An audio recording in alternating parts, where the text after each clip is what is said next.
Baik, kita mulai. Selamat pagi semuanya. Baik, sebelum kita mulai layanan hubungan klasikal pada pagi hari ini, mari kita mulai dengan berdoa terlebih dahulu. Boleh minta JG untuk memimpin doa yang keras. Siap. Lagi yang keras. Siap, doa. Berdoa dimulai. Kami mengucapkan puji syukur kepada Yang Maha Kuasa. Kami dapat hadir di sekolah dalam keadaan sehat. Kami bertekad menjauhkan diri dari tindakan menyakiti dan melukai makhluk lain. Kami bertekad menjauhkan diri dari tindakan mengambil barang yang tidak diberikan. Kami bertekad menjauhkan diri dari tindakan seksual yang salah. Kami bertekad menjauhkan diri dari tindakan berbohong, berkata kasar, bullying ataupun fitnah terhadap orang lain. Kami bertekad menjauhkan diri dari mengkonsumsi minuman beralkohol dan narkoba. Kami bertekad menyayangi diri sendiri dan orang lain, serta hidup rukun harmonis. Kami bertekad menjadi manusia berprestasi, menjadi berkat untuk warga, masyarakat, dan negara. Semoga semua berbahagia. Beri salam. Selamat pagi, Pak. Selamat pagi semuanya, silakan duduk. Baik anak-anak, sebelum kita mulai dengan materi layanan pada pagi hari ini, kita akan absensi kehadiran. Apakah ada yang tidak hadir pada pagi hari ini? Satu anak ya, dengan keterangan izin sakit? Belum ada keterangan. Baik anak-anak, pada kesempatan pagi hari ini Bapak ingin menanyakan kabar terlebih dahulu. Gimana kabarnya kalian hari ini? Baik, setelah libur kemarin kita bertemu dan berjumpa lagi dalam pembelajaran di hari Senin. Semoga kalian makin semangat. Baik, anak-anak, Pak Andre ingin melanjutkan dengan layanan klasikal BK pada kali ini. Kita akan membahas tentang temanya sedikit menarik, yaitu pranikah gitu ya. Pranikah atau bahasa kerennya sebelum kita menjalin komitmen terhadap pasangan, ya kan? Biasanya kita sebut sebagai pacaran gitu ya. Mengenal pasangan atau pacar kita lebih jauh lagi. Nah, tapi pada intinya tujuan layanan klasikal BK kita kali ini adalah memberikan pengetahuan tentang pentingnya kesiapan sebelum menikah. Ini penting banget sekalipun kita masih berada di bangku SMA. Nah, kemudian nanti kalian harus tahu juga, terutama cewek-cewek ya, memahami aspek hukum, psikologis, sosial ya di dalam pernikahan tersebut. Jadi berapa banyak nanti kita sering dengar ya tentang apa tuh? Perceraian, gugat menggugat, hak asuh dan lain sebagainya. Karena apa? Di dalam rumah tangga atau pernikahan seringkali terjadi ketidakpahaman ya satu sama lain. Nah, yang paling penting adalah mendorong peserta didik atau siswa untuk merencanakan masa depan dengan baik, dengan bijak, ya kan? Jadi pada intinya pada pagi hari ini kita akan membahas tentang nikah itu nggak cuma modal sayang, nggak cuma modal suka, ya kan? Berapa banyak nanti kalau kalian sering dengar, apalagi yang suka nonton film-film drakor gitu ya, yang pokoknya modalnya sayang gitu ya, nggak cuman bermodalkan itu saja. Baik anak-anak, apa itu sebenarnya pranikah? Ya, di sini Bapak mengambil pengertian dari KBBI ya. Fase ini sendiri ini diperuntukkan untuk tentu saja ya dapat memahami dan mengenal calon pasangan suami dan istri secara mendalam. Jadi pada intinya sebelum kita melakukan komitmen, ada komitmen mungkin secara verbal, mungkin komitmen secara bahkan sudah dihitung tuh. Ya, ada tuh yang pacaran berkomitmen, apa bahasa kalian ada apa tuh? Sebelum pre-wed ya. Nah, sebelum pre-wed itu sudah ada komitmen-komitmen yang secara legal itu memang dibuat gitu ya. Nah, Kenapa hal ini diperlukan? Yaitu untuk menghindari atau meminimalisir gitu ya kejadian atau hal-hal yang tidak diinginkan di kemudian hari ya. Ya contoh, berapa banyak karena perselingkuhan, berapa banyak karena KDRT, berapa banyak peristiwa-peristiwa ini dikarenakan atau diakibatkan oleh apa? Ekonomi. Jadi ekonomi itu penting. Cewek-cewek sekarang kadang-kadang gini, wah ganteng sih bukan prioritas saya sih Pak, tapi yang penting cuan. Cuan itu penting nggak? Cewek-cewek penting nggak? Penting. Kalau cowok cuan penting nggak? Nggak ada cuan jangan berani-beraninya kamu pengen pacaran, ya kan? Nanti kamu ya bisa-bisa nggak dianggap juga sama ceweknya, ya kan? Baik. Nah, kita akan melihat tentang komitmen pacaran dan lamaran. Nah, coba kalian perhatikan yang bagian di depan. Nah, komitmen di sini adalah bentuk kesepakatan tentu saja untuk menjalani hubungan yang lebih serius. Nah, jujur, ini yang sudah pacaran kan baru 1-2 orang nih. Satu aja malah ya. Satu aja, yang lain belum. Si Fali pernah punya pengalaman? Belum pernah punya. Selain ini, Claudion pengalaman belum pernah. JG JG sudah. Fanya belum juga ya? Belum. Sama itu JG, tenang aja, kamu ada teman punya pengalaman. Lebih lama dia malah ya. Ya. Coba Shelly, pernahkah dulu ada kata-kata komitmen? Apakah hanya sekedar sayang? Dia mencoba untuk melupakan itu ya. JG apa lagi ya? Oke. Baik, jadi intinya gini, anak-anak, nanti ketika kalian sudah ketemu dengan pasangan siapapun itu, dimanapun itu, dan kapanpun itu, ya, jangan lupa untuk, terutama cewek, ketika kita ingin menjalin hubungan seperti ini, lu serius nggak? Atau lu cuma main-main? Atau bahkan kita akan ketemu cowok dengan OS, otak mesum, paham? Orientasi si cowok hanya seksual. Itu kalian cewek-cewek tolong perhatikan, kalian harus hati-hati. Apakah ada Pak? Silakan main di selain IG, yang paling banyak kayak gitu biasanya di dulu Twitter, sekarang apa namanya? X. Bapak sering berselanda di X. Sekarang ini berapa banyak? Umurnya rata-rata 18 ya? 18 tahun sampai 25 tahun.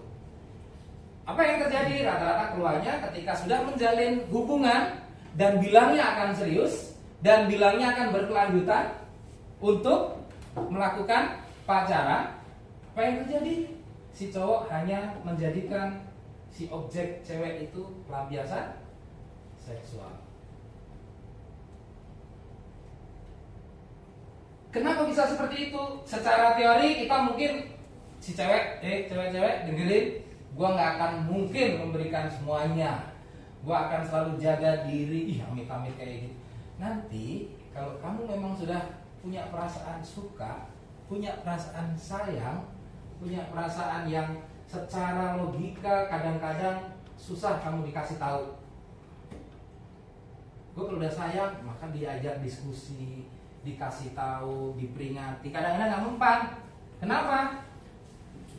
Ya karena sudah, bahasa kita apa? Cinta buta apa? Hah? Cinta buta, bucin. Karena bucinnya udah parah. Kadang-kadang apapun tidak dipikirin, ya. Sehingga ini kadangkala ya kalian terjebak atau kebablasan. Kalau sudah, si cowok mah ruginya di mana? Yang ada ruginya si cewek. Ya rugi, dan itu kadang-kadang akan menghantui perasaan dan pikiran kalian seumur hidup kalian. Jadi wahai cewek-cewek, tolong nanti kita sekarang menuju ke pacaran. Tolong nanti diperhatikan. ini pacaran ini kan suatu tahap dalam suatu hubungan yang dimana dua individu, ini kita ngomongin normalnya ya, disclaimer dulu ya, kita bicara normalnya. Berarti kalau normal apa? Ya cowok dan cewek gitu.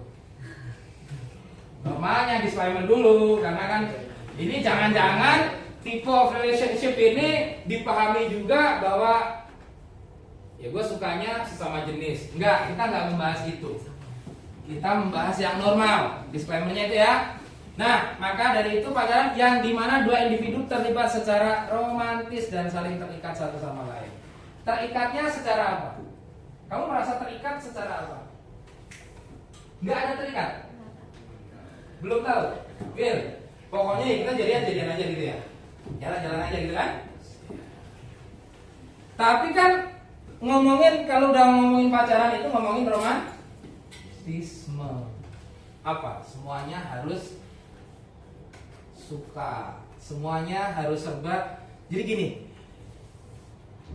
terikat satu sama lain itu, tahu nggak Bang? Sadar atau tidak sadar, kita seolah-olah memiliki batasan. Kamu harus ngejaga dia, ya gue harus punya batasan, kamu juga punya batasan. Itu secara tidak langsung kamu akan merasa seperti itu sendiri. Ya contoh aja, misalnya kamu sama cowok, udah sama dia, terus jalan bareng berdua sama cowok, aduh sering pak kayak gitu. Enggak ya. Nah, kamu akan jaga diri seperti itu. Kamu akan merasa bahwa ya gue harus komitmen lah. Masa gue nggak menghargai si dia, masa gue nggak ngertiin dia, gue harus tahu diri. Nah itu dia aturan yang tidak tertulis, keterikatan yang tidak tertulis, ya, keterikatan yang belum dilegalkan gitu. Nah, kita kemudian menuju ke bagian yang lain, yaitu lamaran. Nah, lamaran ini yang sering kita dengar tadi, prewed ya, di leadingnya ya. Nah ini suatu tahapan dalam suatu hubungan yang dimana dua individu secara romantis dan saling terikat satu sama lain. Ini hampir sama, tetapi ini sudah agak diikat. Nah, kalau sorry ya, kalau di Buddhis tuh lamaran itu ada nggak sih? Nggak ada. Jadi gini, biasanya di Katolik, Kristiani, siapa sih? Salah. Di Islam masih ada, di Islam ya. Jadi lamaran itu pada intinya gini. Kalau pacaran antara kau dan aku cukup, komitmennya cukup sampai di situ. Lamaran ini sudah level atau tahapannya sesama keluarga, sudah dipertemukan. Papa kita, mama kita, dan mama kamu dan papa kamu, nah kita ketemu tuh. Ngomongin tuh. Yang diomongin di sini tidak hanya sekedar Pak, saya menyukai anak papa. Om dulu ya, jangan bilang papa dulu. Enak pak, jangan bilang papa. Om, tante, saya menyukai anak tante dan om gitu ya. Untuk saya lamar berarti saya ikat sebelum pernikahan. Nah, ini biasanya lamaran itu. Apakah diizinkan om? Enak aja. Sudah punya apa kamu? Nah, biasanya diinterogasi di situ tuh si cowok nih. JK, udah modal apa kamu? Kerjanya di mana? Penghasilan kamu berapa? Saya nggak punya apa-apa om, ya cuma punya usaha bisnis sampingan. Omsetnya cuma 1 M lah om sebulan dengan kesombongannya. Emang kamu bisa tanggung jawab sama anak om nih? Ya mudah-mudahan om sedikit-sedikit rumah udah saya siapin, mobil 2.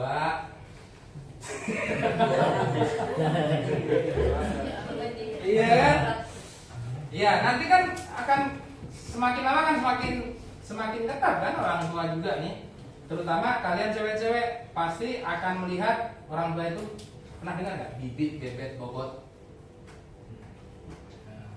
Bibit, bebet, bobot. Cowok itu harus memiliki bibit yang baik, kualitas baik. Gimana latar belakangnya? Keluarganya seperti apa? Jangan-jangan, mohon maaf, kadang-kadang ada keluarga yang papa mama itu yang melihat background keluarga itu penting banget.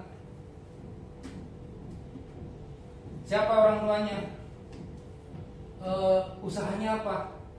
Orang tua kamu kerja gimana? Usahanya apa? Berapa bersaudara orang tua kamu? Bisa ada detail kayak gitu. Contoh, orang tua saya udah cerai pak, orang tua saya udah meninggal, yang satu ada traumatis dari orang tua si cewek biasanya. Wah, ini orang tuanya cerai.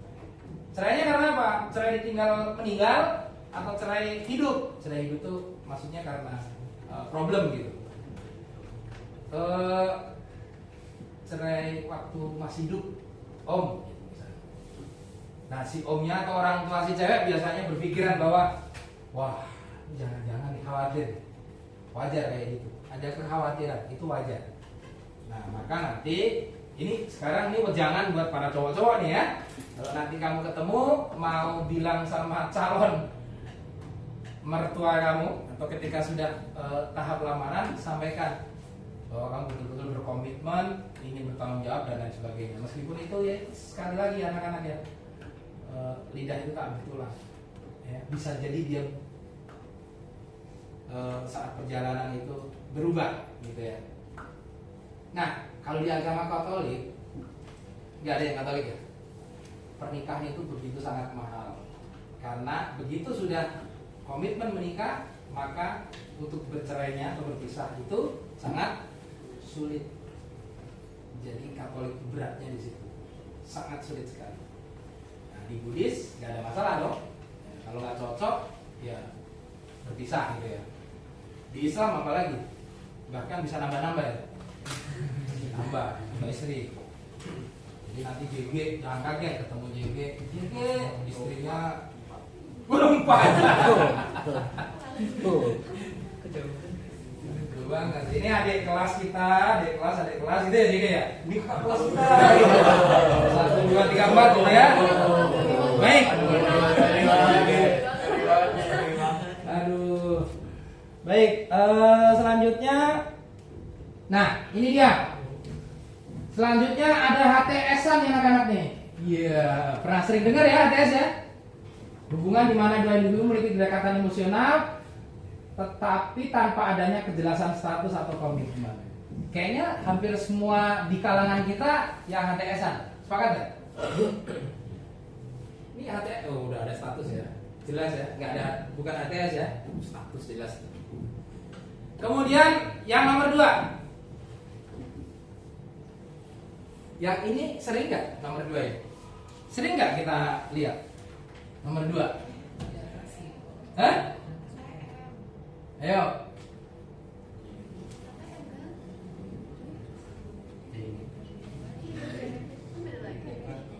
Beda, ini beda, ini lebih jauh lagi nih. Ini mirip kayak ini nih anak-anak. Mendekati ini loh.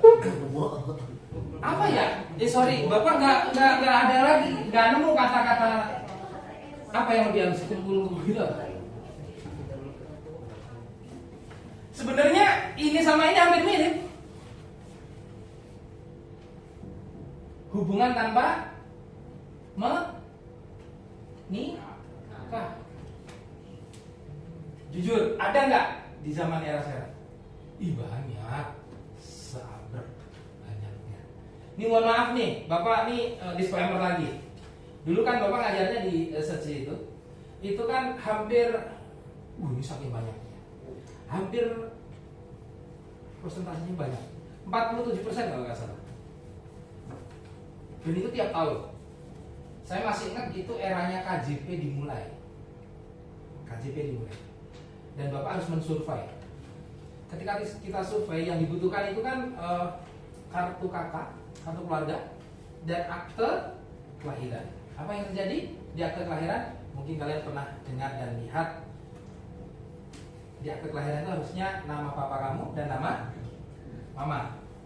Orang anak dari siapa, Supetong dan siapa gitulah. Nah itu tertulis nama adalah mamanya saja. Itu artinya bukan cerai. Cerai tetap ada ayah dan ibu. Ini anak, akte kelahiran. Akte kelahiran William Jovianto, anak dari nyonya ini. Bapaknya kagak ada. Jadi tombak-tombak. Wah, dan itu anak-anak banyak sekali di sana. Tepatnya di apartemen City Resort. Itu hampir semuanya tinggalnya di apartemen. Khusus untuk istri ini di apartemen. Sorry, untuk pasangan ini bukan istri ya. Untuk pasangan ini berarti ini dong. Paham ya maksudnya ya? Jadi dia punya anak. Yang tertulis apa? Ya karena tidak tercatat di lembaga negara pencatatan sipil, maka betul. Dan itu akta kelahiran itu yang seperti itu banyak banget. Artinya ini bisa kita temukan. Dan perlu kita ketahui di seluruh wilayah kita di kota-kota besar yang kayak gini juga udah banyak. Bahkan kalau di luar negeri hampir semuanya modelnya kayak gini. Dua ini. Gak usah jauh-jauh, orang-orang terkenal aja. Siapa yang suka sepak bola? Main sepak bola itu emang kamu pikir udah menikah? Cristiano Ronaldo, berani kan? Siapa Cristiano Ronaldo? Gitu ya? Tahu ya? Kamu pikir Cristiano Ronaldo menikah? Sampai detik ini Cristiano Ronaldo itu belum menikah. Anaknya berapa? Dengan berapa pasangan? Pasangannya sejauh ini baru 3. Maksudnya ganti-ganti ya. Ini kok yang 3 sekaligus enggak. Ganti-ganti. Punya anak. Oh enggak sekaligus. Dan hampir semua pesohor-pesohor dunia itu juga seperti di sana. Kenapa tadi? Kalau di luar negeri Bapak sampaikan tadi disclaimer-nya apa? Untuk Katolik itu sangat hati-hati. Kenapa? Ya bercerainya sangat sulit. Maka ya mungkin mereka melegalkan itu. Nah di negara kita kayak gini masih tahu. Kayak gini belum umum. Nah, pernah dengar negara Jepang sekarang sudah mulai menyusut komunitas penduduknya gitu ya. Populasi penduduknya semakin habis. Ya gara-gara sebenarnya hampir semuanya kayak gini. Ya. Nah, di situ bahkan kalau zaman sekarang itu kayak ini saya nemu sih di apa namanya? Di istilah-istilah zaman sekarang. Buffalo gathering atau living together gitu ya. Jadi yang penting ya inilah hidup bersama atau kumpul kebo itu. Tinggalnya jadi satu. Kalau kamu nggak percaya ke apartemen banyak banget apartemen yang langsung ramai. Tinggalnya jadi satu. Karena mereka tidak di cross check sama kalau di komplek perumahan ada yang namanya PRT, Pak RW, ada petugas-petugas, ada. Coba siapa yang tinggal di apartemen? Pak RT, mau sensus penduduk? Kayaknya enggak. Diberikan kebebasan mereka dan yang terjadi seperti ini banyak sekali anak-anak. Nah, kenapa hal-hal yang apa ya kamu anggap kayak gini mungkin kamu enggak mungkin lah saya nanti kayak gitu. Hei, nanti dulu. Nanti kalau kamu udah usia berkarir, bekerja, jangan salah, kenapa? Lingkungan kamu banyak sekali akan seperti ini. Kamu harus siapkan diri, siapkan mental. Maka tujuan kita memberikan informasi seperti ini sebagai bekal pengetahuan kalian. Ya. Nah, lanjut.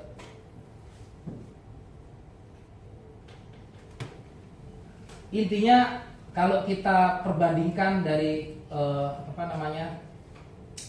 hal-hal seperti yang tadi, banyak positifnya atau negatif? 1 kumpul kebo, 2 TTM tadi, HTS-an dan lain sebagainya tadi. Jujur, banyak positif atau negatifnya?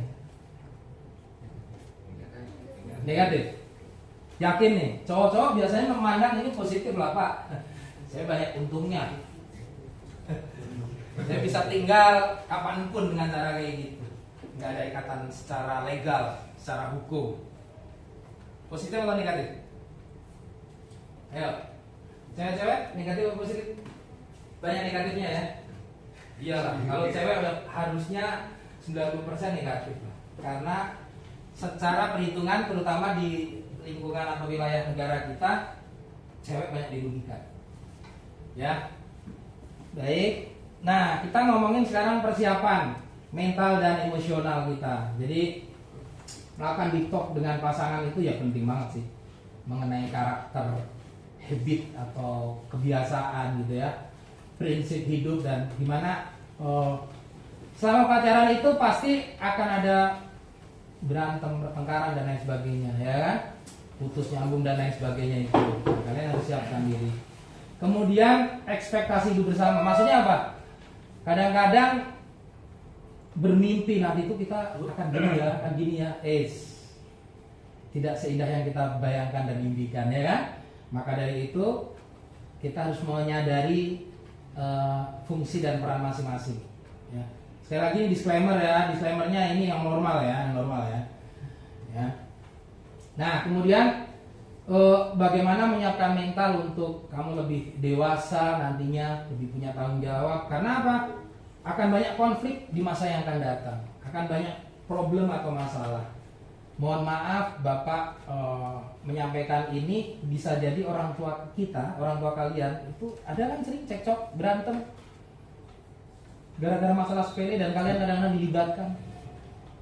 Kalian kesel, jengkel gara-gara apaan sih cuma gitu doang terus jadi berantem hebat. Atau yang paling fundamental kalau kita bicara tentang apa tadi yang Bapak bilang?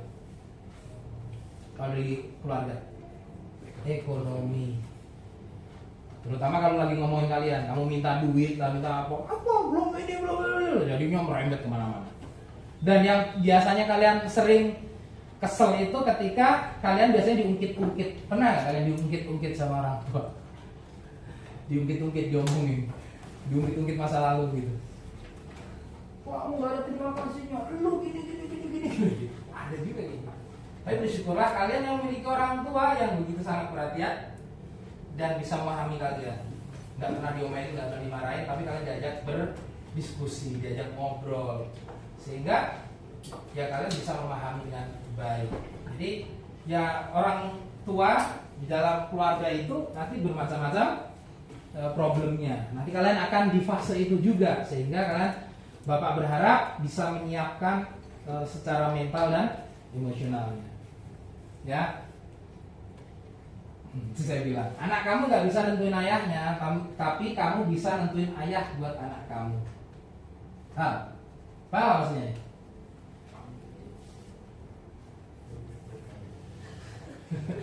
Papa lah ya, bisa nentuin papa gitu ya. Oke, baik. Lanjut, persiapan berikutnya adalah finansial. Ini sih fundamental banget sih ya. Nanti ketika kalian sama-sama sudah berkarir, saat pacaran tadi ya, sebelum kamu melakukan lamaran gitu ya, ya siapkan perencanaan finansial yang baik, ya kan? Pada intinya ketika sudah berkeluarga itu sehari-harinya juga pasti akan dipikirin. Nah, ya, Pak Andre dulu saat saya melakukan lamaran ya sudah harus saya pikirkan, harus tanggung jawab lahir maupun batin gitu ya. Mental betul-betul harus kita siapkan, tetapi ketika dengan pasangan itu ya kita harus berpikir menyelesaikannya bersama-sama. Biaya pernikahan pasti kalau di pesta itu juga sangat besar biayanya. Ya kecuali kalian, sorry banget ya, disclaimer lagi nih, papa mama kita emang orang yang tajir kaya raya ya. Udah, kamu gak usah pikirin, semuanya udah disiapin gitu ya. The real crazy rich gitu ya, Jakarta misalnya. Jadi kalian harus punya persiapan finansial yang baik. Nah kemudian ini hal terakhir. Hal terakhir yang harus kalian siapkan ketika menuju jenjang pernikahan itu, ketika berkomitmen di mata hukum secara administratif sebelum tercatat di catatan sipil atau catatan pernikahan. Jadi harus penting, jangan-jangan calon kita aslinya bukan warga negara Indonesia, dia dari mana, atau dia belum memiliki dokumen-dokumen penting. Ada loh, ada. Atau maaf, pernah dengar pernikahan beda agama? Di Indonesia, negeri kita memang belum mengizinkan. Akhirnya apa yang terjadi, pernikahan itu kadang-kadang dilaksanakan di luar Indonesia, di Singapura, di Belanda. Kalau yang di Belanda pernah dengar? Yang pernah nggak pernikahan di Belanda? GG, kalau di Belanda itu yang disclaimer lagi nih, yang sesama jenis itu harus ke Belanda. Legend tuh biasanya. Ada tuh. Ya, kalau yang beda agama biasanya di sini pun secara catatan sipil itu harus seagama. Nah, yang terakhir persiapannya adalah keluarga. Ya. Jadi pada intinya ini sih. Ya kan? Tapi sorry, Pak, ada loh Pak, ini kisah nyata Pak. Karena nggak dapet, nekat. Orang bilang kawin lari, kabur deh.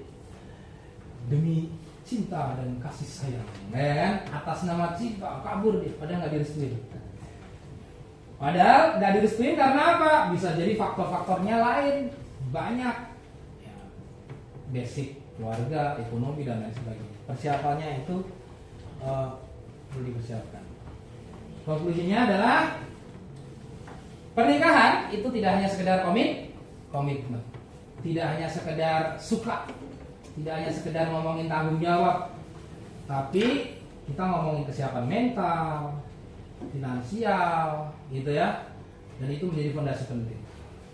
Jadi dengan adanya informasi-informasi seperti ini, kira-kira kalian mau cepat-cepat nikah atau tidak? Siapa yang punya target menikah umur 24 tahun? Itu pas loh kalau cewek. 25. Ayah? JG. Baik anak-anak, dengan informasi seperti ini tadi, apakah ada yang bertanya? Ada pertanyaan tidak? Tentang persiapan pernikahan? Tentang pacaran deh. Pak, tanpa pacaran misalnya, ada pertanyaan. Pak, tanpa pacaran saya langsung lamar itu cewek, apakah itu boleh? Pernah dengar seperti itu? Ada kasus? Pernah dengar? Serius? Keluarga kamu sendiri dong? Tanpa pacaran loh? Tapi sudah mengenal terlebih dahulu. Ya. Misalnya Claudio langsung datang ke Dea misalnya kan, tanpa pacaran, tanpa jadian, tanpa komitmen. Bukan dia ini Claudio. Dia siapa? Dia Ananda ya. Dia siapa tuh? Dia Mirella. Dia contoh langsung, maukah kamu nikah denganku? Ceweknya bingung juga. Kenapa kita jadian? Kenal juga enggak gitu ya. Ya tetap biasanya harus kenal terlebih dahulu. Baik, kalau tidak ada pertanyaan, mudah-mudahan ini bisa menjadi informasi yang bermanfaat dan berguna. Sebagai penutup, anak-anak, dari Layan Klasikal pagi hari ini adalah Pak, pacaran itu apakah boleh? Ya, dipersilahkan kalau mau pacaran. Menjalin hubungan dengan siapapun dipersilahkan. Tapi ketika kamu ingin melakukan komitmen, ya tolong pikirkan kembali, pikirkan lebih matang lagi. Memang sih, jujur aja nih, yang sekarang mau lulus nih, ada yang cerita ke Pak Andre, Pak, saya kalau bercandain kan biasanya, kapan putus? Kapan udah? Gitu kan saya bercandain gitu ya. Datang dia nyamperin, Pak, saya akan buktikan komitmen saya, dan nanti ketemu sama Bapak, saya udah benar-benar sama dia. Wah bagus, silahkan. Komitmennya dari sekarang. Ya nggak apa-apa juga, gitu ya. Tetapi tolong jangan sampai melampaui batasan-batasan yang seperti tadi itu. Ya, karena yang rugi pihak cewek tuh silakan tuh dipikirkan tuh ya. Terutama fondasi-fondasi ini penting. Mental, kemudian orang tua bagaimana, kemudian yang paling penting fondasi finansialnya. Ya, baik. Nikah nggak cuma modal kasih sayang atau modal cinta saja, itu saya pikir sangat relate ya. Bapak membayangkan nanti di usia kalian itu 25 itu masih merasa belum siap.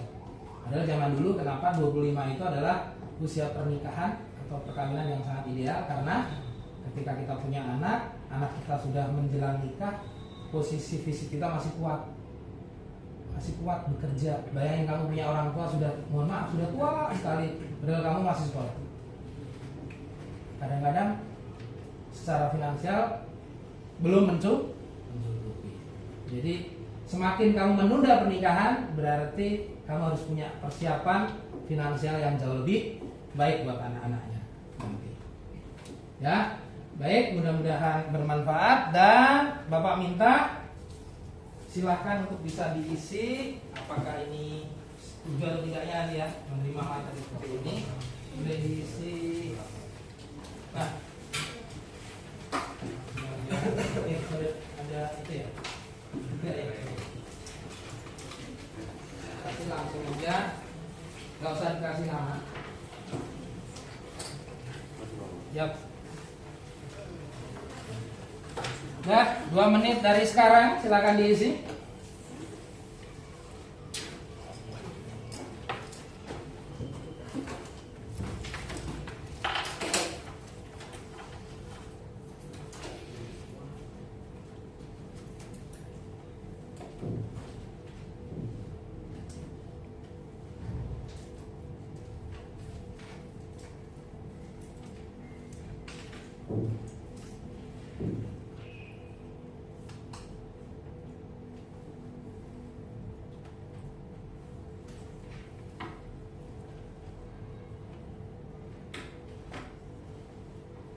Baik, cukup. Kalau bisa langsung dikumpul saja.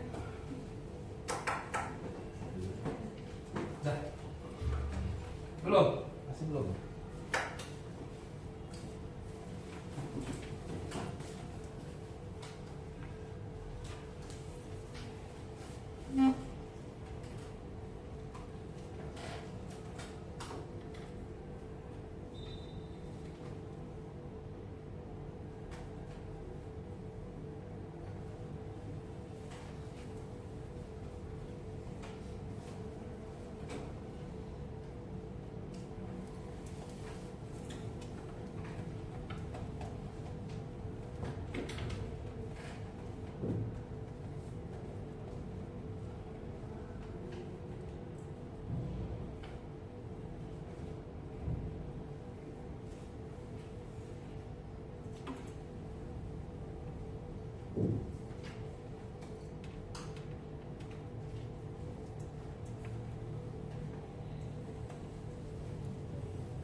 Baik, cukup? Ya.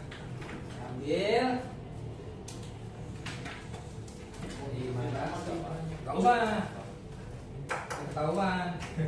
Namanya tulisan kamu. Nah, tulisan kamu paling bagus. Ya kan? Gak pakai tipu kan? Tulisannya kan udah paling cakep. Enggak, aman. Kasih. Gak usah di-cancel kan, Pak? Gak usah di-cancel.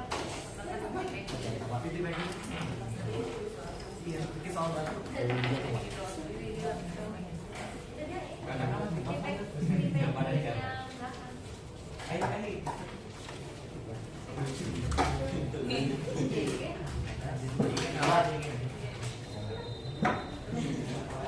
Audio ya. Oh kan, gimana mau bisa dibaca? Bisa dibaca.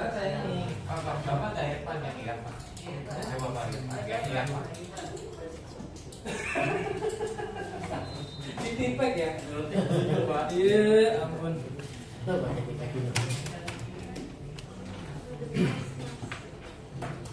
Baik anak-anak, terima kasih atas waktunya. Bapak ingin sampaikan kesimpulan kegiatan klasikal kita pada kesempatan pagi hari ini. Yang pertama, dari hasil informasi yang ingin Bapak sampaikan tadi, kalian diminta untuk aware, untuk bisa lebih memahami isu-isu yang terjadi, terutama kaitannya dengan pacaran, dengan persiapan pranikah, tentang hubungan komitmen untuk melakukan satu ikatan secara resmi di dalam pernikahan. Kemudian ke depan kalau ada pertemuan nanti kita akan bahas tentang aspek yang paling penting nih, yang paling sering muncul di berita-berita, yaitu aspek hukum. Aspek hukum tentang pernikahan. Dan kita akhiri kegiatan konseling klasikal pagi hari ini. Selamat pagi semuanya. Siap.